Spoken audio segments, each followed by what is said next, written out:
지켜주실 은혜를 기억합시다. 시작. 밤 한개도 지켜주실 은혜를 기억합시다. 아멘. 제가 우리 신명기 16장 17절 초막절 내용이 나와 있는데 제가 16절 17절 읽도록 하겠습니다. 너희 중 모든 남자는 1년 3차 곧 무교절은 6월절입니다. 17절은 오순절입니다. 초막절은 장막절이라고 하도 수장절이란 말은 거두은 곳이걸 저장한다는 의미입니다. 초막절에 내 하나님 여호와의 택하신 곳에 여호와께 보이되 공수로 여호와께 보이지 말고 각 사람이 내 하나님 여호와의 주신 복을 따라 그 힘대로 물건을 드릴지니라고 말씀하였습니다. 여러분, 오늘 맥주 감사절을 지키고 있습니다. 우리 모세오경에 맥주 감사절 기원과 이 성적이 나오는데 하나님께서 명령하셨기 때문에 지키는 것입니다. 그러니까 칼빈은 예수님이 율법을 성취하셨기 때문에 이 절기에 대해서 이걸 지켜야 되나 말아야 되나 이 말을 하기 전에 이 절기에 대한 영적 의미를 기억하고 우리가 절기를 지켜야 된다고 하는 것을 보게 됩니다. 그리고 가나안 정착 이후에 어떻게 살 것인가, 또 미래에 주실 복에 대한 예언과 감사의 내용으로 우리 맥주 감사절의 기원과 성경을 볼 수 있습니다. 그런데 이 맥주 감사절을 우리가 지키기 위해서 어떤 자세로 지켜야 되는가? 하나님 앞에 나아가야 된다. 대표성을 이야기합니다. 그리고 빈손으로 나오지 말 것을 공수불가. 여러분, 하나님이 예물을 좋아하시고 물질을 좋아하시고 돈을 좋아하시기 때문에 이런 말씀을 하셨느냐? 절대로 그렇지 않습니다. 이 맥주절의 영적 의미는 뭡니까? 하나님의 은혜에 감사하는 절기입니다. 과거와 현재의 은혜에 대한 감사입니다. 그리고 이 영적인 의미는 뭐냐? 신앙의 성숙과 함께 하나님께서 우리의 신앙을 영적으로 자라나고 성장하도록 만들어주시는 그런 절기이기도 합니다. 그렇게 맥주 감사절을 순종하는 자에게 주시는 복이 뭐냐? 지경이 넓어진다. 안전하게 보호해 주신다. 라고 하는 것입니다. 그러면 여러분, 이 맥주, 목사님 보리농사, 밀농사, 보리농사인데 이거 우리하고 무슨 관계가 있습니까? 여러분, 이 맥주절, 구약의 이 맥주절이 십계명을 받는 날이었습니다. 아시죠? 그래, 이 출애굽기 34장은 뭡니까? 앞에 금송아지를 만들어서 이스라엘 백성들이 우상을 숭배함으로 하나님께서 어떻게 했습니까? 내가 모조리 다 이스라엘 백성들 모조리 다 이 지상에서 없애버리겠다. 그때 모세가 기도하지 않습니다. 하나님, 생명책에 내 이름을 빼시더라도 이 이스라엘 백성들을 불쌍히 여기고 구원해달라. 모세가 기도하지 아니했습니까? 그래서 시내산 언약을 받았습니다. 그 시내산 언약 양쪽에 있는 두 돌판, 하나님이 직접 새겨주신 그 십계명을 금송아지인데 던짐으로 말미암아 어떻게 해서 땅이 벌려져서 그 금송아지를 섬겼던 자를 모조리 다 삼켜버렸단 말이죠. 그래서 다시 시내산 언약인 십계명을 다시 받은 날이 맥주감사절입니다. 그리고 여러분들 잘 아시는 신약시대의 오순절 성령 강림으로 신약교회가 탄생한 날이 맥주감사절. 오늘 도시화된 사회 속에서 맥주절의 영적 본질은 변하지 않습니다. 이 절기를 지키는 것은 나의 삶에 하나님의 주권을 인정하고, 하나님의 절대 주권을 인정하고 늘 하나님 중심의 삶을 살겠다. 늘 교회 중심의 삶을 살겠다. 늘 말씀 중심의 삶을 살겠다. 늘 예배 중심의 삶을 살겠다고 다짐하는 시간이란 말이죠. 오늘 저와 여러분들이 이 사실을 기억하고 이 최첨단의 광문명시대, AI가 사람의 노동을 대체하는 이 시대에, 그리고 여러분 지금 유럽은 45도 이상의 열기로 인하여서 2주 3주 가운데 연세 드신 어르신들이, 여러분 1000명이 넘는 분들이 이 열기로 돌아가셨단 말이죠. 기후도 마찬가지고 경제도 어떻습니까? 얼마나 불확실합니까? 고금리에 고유가에 고환율에. 그런데 오늘 땅을 갈고 보리를 수확하던 이 농경시대의 이 맥주들이 이마트에 가서 모든 물건을 다 사고 컴퓨터 앞에서 모든 일을 처리하는 이 2026년도에 이 맥주 감사절이, 맥주질이 우리와 무슨 상관이 있는가 생각할 수 있습니다. 많은 사람들이 착각합니다. 내 지식으로, 내 기술로 현대 문명의 시스템 속에서 내가 땀 흘려 돈을 벌어 살아가고 있다고 말합니다. 그러니까 슈퍼 에이고 시대, 그러니까 자기만 아는 시대, 이웃이 어떻게 되는지 아무런 관심이 없는 시대, 예? 초이기주의 시대, 교회가 그렇게 가고 있다 이 말입니다. 그런데 우리가 기억해야 될 것은 인간의 위대한 업적이나 문명의 이변 뒤에는, 그 인간의 역사 뒤에는 하나님의 절대 주권의 역사와 손길이 있음을, 역사의 주관자는 인간이 아니라 역사의 주관자는 삼위일체 하나님이시다. 네. 오늘 저와 여러분들이 이걸 고백하는 날이란 말이에요. 여러분들이 상반기 1월부터 6월까지 내 힘으로 살아왔다면, 내 능력으로 살아왔다면 그 사람은 종교인입니다. 그러나 주님의 은혜로, 주님의 능력으로, 주님의 절대 주권으로, sovereignty of God, 하나님의 절대 주권으로 살아가고 있습니다 라고 고백하는 저와 여러분들이 되어야 하는 것입니다. 아멘. 그러니까 여러분, 출애굽기 34장은 금송아지 사건 때문에 시내산 언약을 깨뜨린 직후에 어떻게 해요? 완전히 이스라엘 백성들을 진멸하려고 했는데 하나님께서 기회를 주셨어요. 다시 언약을 갱신한 것입니다. 그 깨진 돌판을 다시 맞추듯 언약을 세우며 명령하신 것이 바로 맥주절을 지키라 고 하는 것입니다. 그런데 여러분, 당시 이스라엘 백성들은 광야교회였습니다. 아시죠? 당시 이스라엘 백성들은 광야였단 말이죠. 농사지을 땅 없었습니다. 아침마다 하늘에서 떨어지는 만나를 불기둥과 구름기둥으로 받아먹었던 그 사람들에게 첫 열매를 거두어 감사하라고. 참 역설적인 거 아닙니까? 지금 이 광야란 말이에요. 시내산이란 말이에요, 이게. 그러니까 장차 가나안 땅에 들어가게 하시고 풍성한 수확을 얻게 하실 것을 약속하시는 하나님의 절대적인 약속을 보여주는 말씀이라고 하는 것입니다.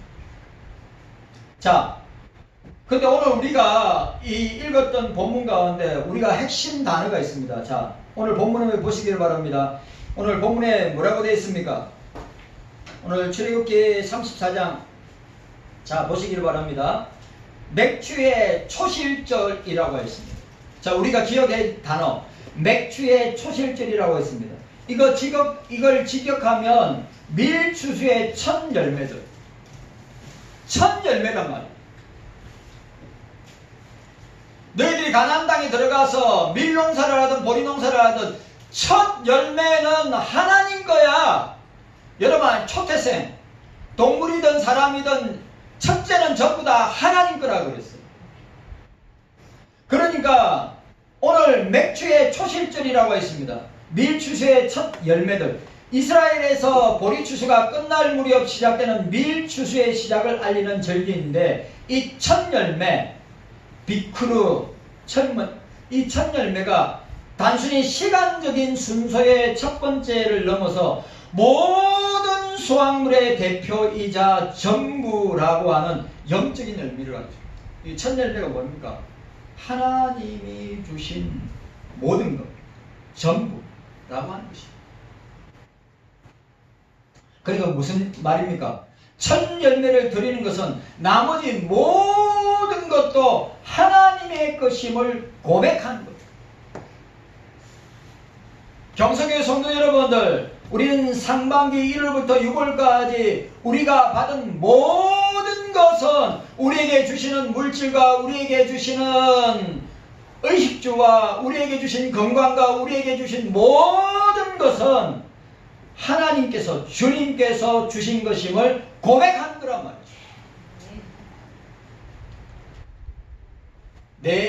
내 힘으로 내 능력으로 했다고 만약에 고백한다면 진짜로 신앙이 믿음이 없는 것입니다. 그 다음에 단어가 뭐냐? 자, 그 다음에 23절에 보시기 바랍니다. 23절에 이스라엘의 하나님 앞에 보일지라, 하나님 앞에 보일지라. 그러니까 여호와 앞에 보일지라. 이 보이다가 수동태형으로 사용되고 있는데, 즉 너희가 하나님을 보러 가는 것이 아니라, 이 말이 중요한 거예요. 너희가 하나님을 보러 가는 것이 아니라, 오늘 우리 경성의 성도들한테 모두 적용되는 겁니다. 너희가 하나님을 보러 가는 것이 아니라 하나님의 불꽃 같은 눈동자 앞에 너희 자신을 노출시켜라. 그저 그냥 하나님 만나러 가는 것이 아니라, 오늘 이 원어 뜻이 그저 하나님 내가 한번 만나러 가줄까? 내가 한번 가서 헌금해줄까? 내가 한번 가서 예배 드려줄까? 그 의미가 아니란 말이에요. 하나님 앞에 보일지라, 이 말은 하나님 면전에서 단독자로 선다고 하는 말입니다. 누구를 의식하는 것이 아니라, 교회 안에 어떤 사람을 의식하는 것이 아니라, 내가 하나님 앞에서, 하나님 면전에서 내가 홀로 하나님 앞에 서 있고 하나님 앞에 나가는 것이다. 예? 이런 의식이 우리 경소교회도 마찬가지예요. 이런 의식이 우리 부모 세대는 이런 의식이 엄청 강하고 엄청 충만했는데, 지금 이 시대는 하나님을 두려워하지 아니하니까, 하나님을 경외하지 아니하니까, 다현아 바로 앉아야 된다, 하나님 앞에 예배 드릴 때. 성도 여러분 어떻습니까? 여러분들이 처음 예수 믿을 때, 여러분들이 처음 신앙생활 할 때 그 태도와 자세와 모습이 지금도 하나님 앞에 나오면, 주님 앞에 나오면, 경서교회에 나오면 두렵고 떨리는 마음으로 하나님이 나를 보고 계신다는, 하나님이 불꽃 같은 눈동자로 내가 하나님의 면전 앞에 서 있다고 하는 그 두려움이 있냔 말이에요. 예? 그걸 모세가 이야기하고 있는 것입니다. 하나님 앞에 보일지니라. 내가 한번 하나님 만나보러 갈까? 내가 한번 교회에 그냥 나가줄까? 내가 한번 예배 드려줄까? 그거 아닙니다. 얼마나 우리의 신앙과 믿음이 태색되어 있는가. 우리가 처음 예수 믿을 때 얼마나 주를 두려워하고 떨리는 마음으로 주님 앞에, 교회 앞에 드렸는데, 지금 우리들의 모습은 어떠한가? 한국교회의 모습은 어떠한가? 저는 이 말씀 볼 때마다 제가 두렵고 제가 무서워요. 주님 앞에 서면 뭐라고 책망받을까? 깨닫는 은혜가 저와 여러분들에게 있기를 주님의 이름으로 축복합니다. 여러분 기억하시기 바랍니다. 오늘 이 시간에 칼빈주의 신학의 핵심이 뭐냐? 하나님의 절대 주권과 하나님의 전적인 은혜를 말씀하고 있는 겁니다. 여기 있네요. 칼빈의 5대 교리. 오늘 우리는 하나님 절대 주권과 전적인 은혜를 통하여서 이 맥주 감사들의 명령을 우리가 지키는 것입니다. 연례 행사로 지키는 것이 아니라 2026년도 우리의 삶 터전을 송두리째 드리면서 주님 앞에 드리는 절기가 되어야 될 줄로 믿습니다. 자, 첫 번째로 하나님의 면전으로 나아가는 감사절기.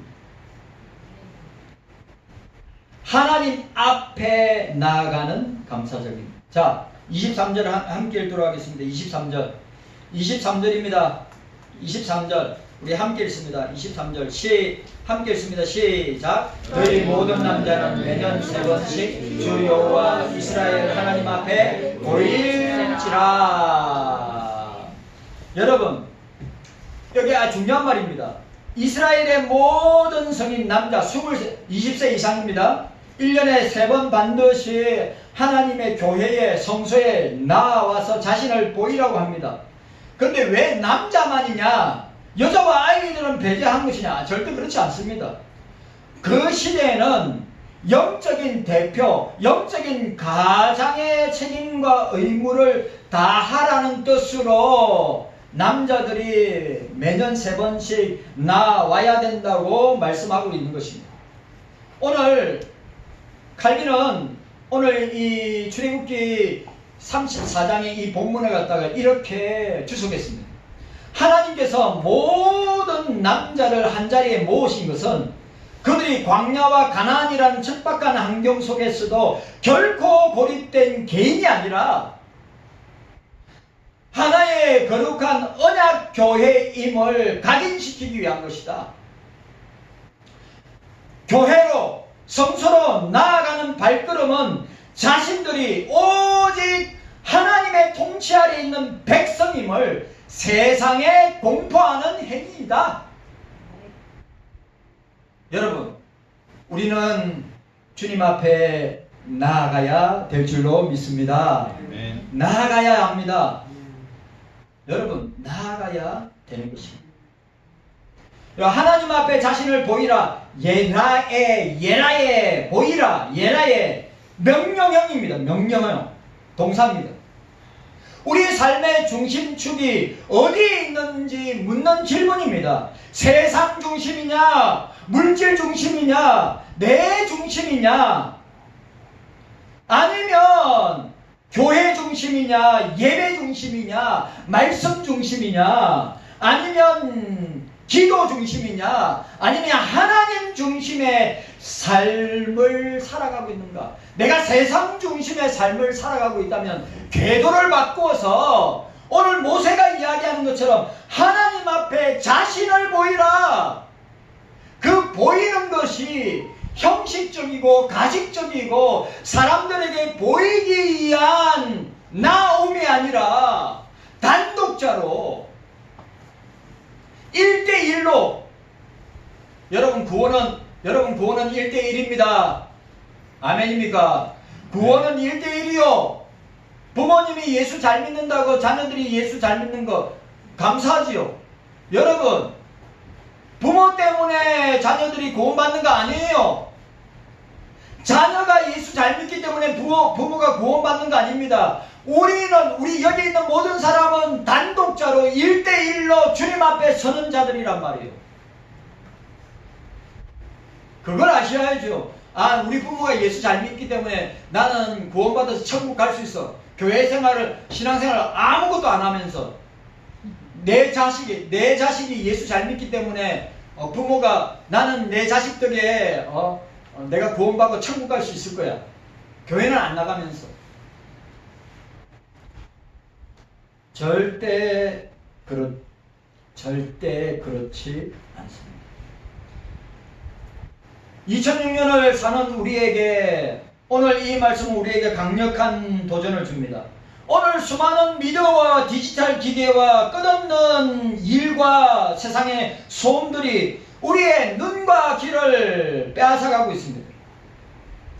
우리는 하나님보다 예수님보다 세상의 모니터 앞에 서고 세상의 이기들 앞에 서지 않습니까? 세상의 평가 앞에 서지 않습니까? 그런데 오늘 모세는 너희들이 그 세상의 모든 소리를 차단하고 어떻게 해요? 하나님 앞에 자신을 보이라. 형식적으로 말고 가식적으로 말고 말하지 못해서가 아니라 마음과 뜻과 정성과 힘과 목숨을 다하여 하나님 앞에 자신을 보이라. 단독자로 서라. 1대1로 서라. 하나님 앞에서 고람대오로 하나님 앞에 나아가라 라고 하는 것입니다. 오늘 대표적인 성경의 인물이 있습니다. 여러분들이 잘 아시는 사무엘의 엄마 한나와 아버지 엘가나입니다. 성경에 보면 이 명령에 신실했던 가족 모델이 나옵니다. 사무엘의 아버지 엘가나와 한나입니다. 사무엘상 1장에 보면 엘가나는 매년 자기 성읍에서 나와 실로 성전이 있는 교회가 있는 곳으로 올라가서 하나님께 예배를 드렸습니다. 그 시대가 어떤 시대입니까? 사사시대 아닙니까? 영적으로 암흑시대 아닙니까? 지금 한국교회가 영적인 암흑시대 사사시대를 통과하고 있어요. 제가 볼 때는 제사장들의 타락은, 목사들의 타락은 극에 달한 시기였습니다. 예배가 이런 겁니다. 그 시대에 팽배한 것이 뭐냐 하면 하나님께 예배하러 가봤자 은혜도 안 되는데, 그런 현대 오늘 한국교회 교인들 많아요. 예배하러 가봤자 은혜도 안 되는데 핑계대기 얼마나 좋습니까? 엘가나와 한나는 매년 정한 때에 하나님 앞에 자신을 보였습니다. 그 실로의 성서에서, 그 실로의 성전에서 한나는 눈물로 기도하고 첫 열매인 사무엘을 잉태하게 됩니다. 그 아들이 어떤 아들입니까? 사사시대를 종식하고 왕정시대를 열었던 사람이 아닙니까?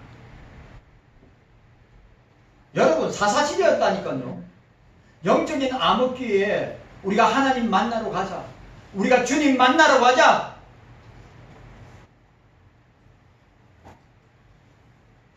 그럼 여러분한테 묻습니다. 나의 예배는 단독자로 주님 앞에 나와서 드리고 있는가? 나의 예배는 공수인가? 빈손인가? 나의 예배는 마음과 뜻과 정성과 목숨을 다한 중심의 예배인가?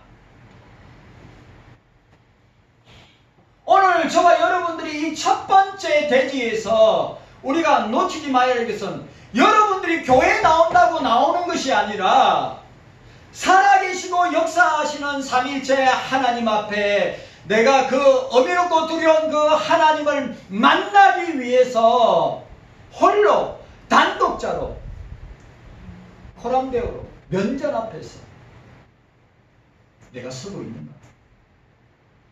아니면 하나님 의식도 안 하고 하나님 두려워하지도 하지 않고 그냥 자기 마음대로. 나의 예배는 공수인가? 빈손인가? 나의 예배는 마음을 다하고 뜻을 다하고 목숨을 다하는 중심의 예배인가? 오늘날 우리는 바쁘다는 핑계로 하나님 앞에 머무는 시간이 너무 적고 뒤로 미룹니다. 주일 예배조차 내 스케줄에 남는 시간에 끼워 맞추는 세태가 되었습니다. 맞지요? 주일 성수를 진짜 목숨처럼 여기면서 두렵고 떨림으로,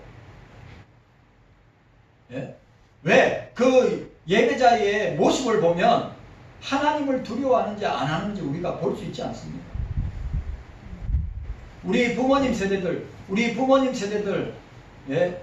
최소 1시간 전에, 최소 30분 전에 오셔가지고 자기의 기도의 자리에 앉아서 기도하고 눈물로 기도하고 목사를 위해서 기도하고 성도들의 형편을 살피면서 기도하고, 이거는 여러분, 이거는 어릴 때부터 자녀들을 훈련하고 부모들이 훈련시키고 그렇게 배우고 성장해서 그런 부모 밑에 그런 자녀, 신앙의 자녀, 믿음의 자녀가, 기도의 자녀가 되는 것입니다.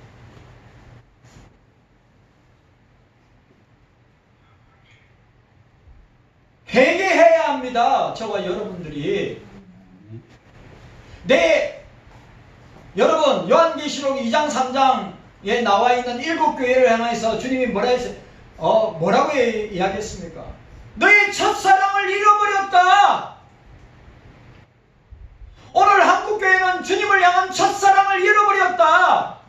그 사랑이, 너의 첫사랑이 어디서 떨어졌는지 생각하고 돌이켜서 너의 첫사랑을 회복하라. 한국교회가 부유합니다. 한국교회 돈 많습니다. 목사도 마찬가지고 교인들도 마찬가지입니다. 여러분, 우리 대한민국처럼 잘 사는 나라가 어디 있어요? 여러분, 우리가 가난하고 어려울 때, 우리 부모 세대들 가난하고 어려울 때 얼마나 주님 붙들고 얼마나 교회에 목숨 걸고 나왔습니까? 잘 먹고 잘 사니까, 배부르고 등 따시니까. 예? 취미로 신앙생활해.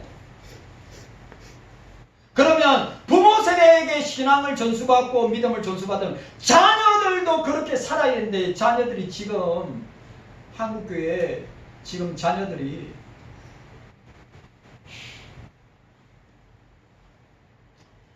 신명기 16장 16절에 이 세절기가 뭡니까? 6월절, 그 다음 오늘 맥추절, 그 다음에 여러분들 잘 아시는 수장절, 장막절, 공수로 빈손으로, 공수로 빈손으로 헛되이 요 앞에 보이지 말라고 경고합니다. 여러분, 빈손은 물질이건 예물만을 뜻하지 않습니다. 이 말은 무슨 말입니까? 아무런 기대감 없이, 죄에 대한 회개도 없이, 하나님의 구원에 대한 은혜의 감격 없이 몸만 오는 것.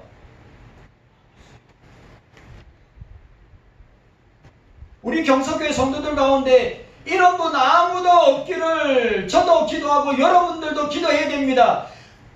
하나님이 물질이 없어서 구걸하듯이 구걸하는 것이 아닙니다. 너희들이 주님 앞에 나올 때 빈손으로 나오지 말라고 하는 말은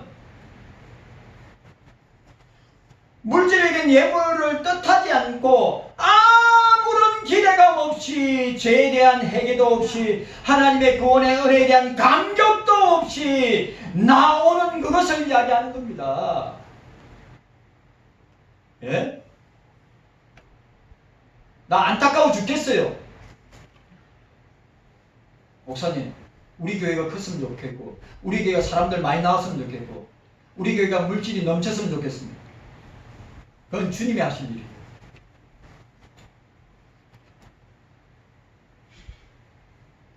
몸만 왔다 갔다 하는, 마음이 빈손인 예배.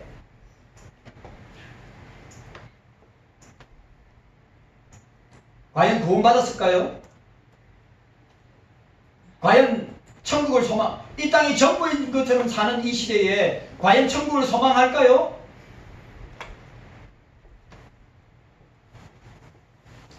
맥치주를 기점으로 영적인 예배를 우리는 회복해야 됩니다. 여러분의 중심을 하나님 앞에 노출시키는 겁니다. 예배자가 되는 것입니다. 예? 종교인이 아니라 참된 예배자.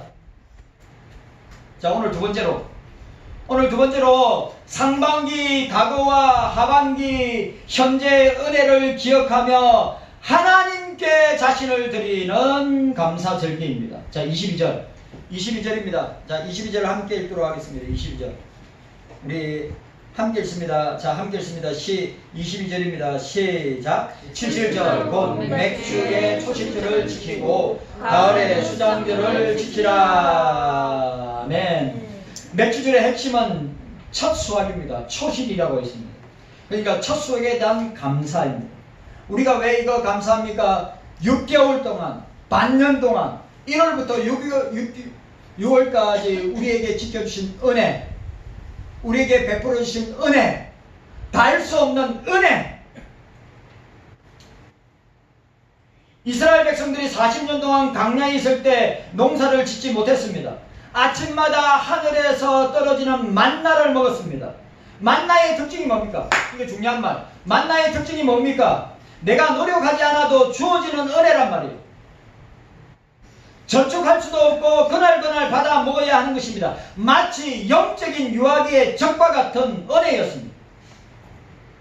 그러나 가나안 땅에 들어가 첫 수확을 거두고 맥추절을 지킨다고 하는 의미는 뭡니까? 여호수아서를 보면 가나안 땅에 소산을 먹은 다음 날부터 뭡니까? 만나가 거쳐졌다고 했어요. 이제는 하나님이 다 먹여주시는 수동적인 신앙에 벗어나서 열심히 땀 흘리고 가나안 땅의 거인들과 영적인 싸움을 하면서 쟁취하고 씨를 뿌리고 가꾸고 열매를 맺어서 성숙한 신앙이 자급자족하는 신앙의 단계로 올라가라 이 말이에요.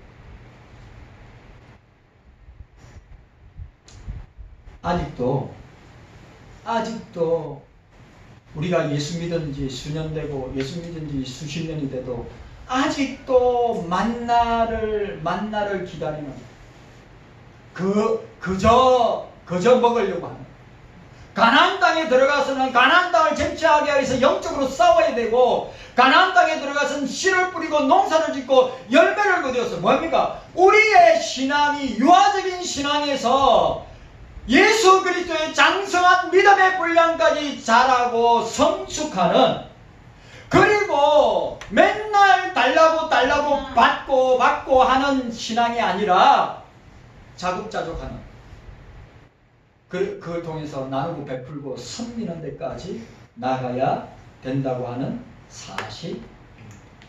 네. 갈비는 이 본문 22절 이렇게 주석했습니다. 만나가 그치고 땅의 소산을 먹게 하신 것은 하나님의 은혜가 축소된 것이 아니라 은혜의 형태가 성숙으로 바뀐 것이다. 하나님은 이제 인간의 노동과 순종을 통해 역사하신다. 그러므로 첫 열매를 드리는 맥추절은 받기만 하던 어린아이 신앙에서 이 말 중요한 말 맥추절은 받기만 하던 어린아이의 신앙에서 하나님의 일하심을 인정하고 되돌려 줄 줄 아는 장성한 믿음의 장성한 분량의 신앙으로 전환된다고 하는 점이다. 오늘 저와 여러분들 나는 아직도 맨날 달라고 하는 유아적인 신앙, 젖먹이 신앙인가? 아니면 칼빈이 이야기한 것처럼 하나님의 일하심을 인정하고 되돌려 드릴 줄 아는 장성한 분량의 신앙인가?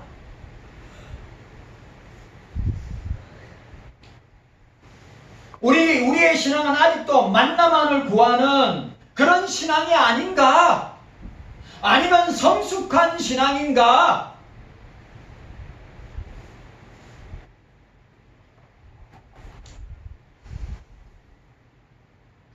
많은 성도들이 예수 믿고 구원받은 지 오래되었는데 여전히 영적인 유아기에 머물러 있는 때가 있습니다. 왜 나에게 만나를 안 주시냐고 원망하고 내 입에 떡을 떠주기만을 바라는 수동적인 신앙에 갇혀 있는 사람들이 있습니다. 그러나 하나님은 이제 우리가 영적으로 자급자족할 수 있는 군사로 가나안 땅을 쟁취하고 땅을 분배하고 그리고 씨를 뿌려서 영적인 군사로 자라기를 원하신다는 것입니다. 내게 주신 직장, 내게 주신 건강, 내게 주신 환경 속에서 치열하게 땀 흘려 믿음을 지켜내고 그 결과물을 제가 신학교 다닐 때 생각나요. 한 주간에 우리 서성 목사님이 맨날 예배 시간에 한 주간에 우리가 성리한 단을 묶어서 하나님 앞에 드리게 하옵소서. 이 모든 것이 그 결과물로 얻은 소득과 삶의 열매를 이 모든 것이 하나님의 은혜였습니다. 고백하며 기꺼이 하나님의 나라, 주님의 나라, 교회를 위하여 드릴 줄 알고 사용할 줄 아는 성숙한 성도가 되어야 할 것입니다. 그것이 성숙한 맥주 감사절의 경건, 의미라고 할 수 있습니다. 여러분, 이거 우리가 이렇게 순종하고 지키면, 이 절기를 하나님의 말씀에 순종하고 지키면 지경을 넓혀주시고 우리의 안전을 보장해 주신다. 자, 24절 말씀 읽고 마치도록 하겠습니다. 24절 말씀, 자, 읽도록 하겠습니다. 합심해서 시작. 내가 열방을 내 앞에 쫓아내고 내 지경을 넓히리니 내가 매년 세 번째 여호와 너의 하나님께 보이러 올 때에 아무 사람도 내 땅을 감내어 엿보지 못하리라. 아멘. 지켜주신단 말이에요. 안전을 보장해 주신단 말이에요. 우리 교회를 지키고 우리 가정을 지키고 우리 생업들을 지켜주시고 어느 누구도 탐내지 못할 것이다. 아멘. 이게 맥주 감사절을 지키는 저와 여러분들의 모습이어야 합니다. 우리는 기억해야 됩니다. 늘 우리는 단독자로 고람되어 하나님 앞에서 선다. 그리고 과거와 현재의 하나님이 주신 은혜를 잊어버리면 안 된다. 기억해야 한다. 그리고 우리의 신앙이 만나만 받아먹는 신앙이 아니라 성령의 능력으로 우리가 주신 것을 농사를 짓고 열매를 맺어서 하나님에게 줄 수 있는, 하나님 앞에 감사함으로 드릴 수 있는 능동적이고 적극적인 신앙인으로, 성숙한 신앙인으로 살아야 된다. 주님, 깨닫는 은혜가 우리 모두에게 있게 하여 주시기를 원합니다.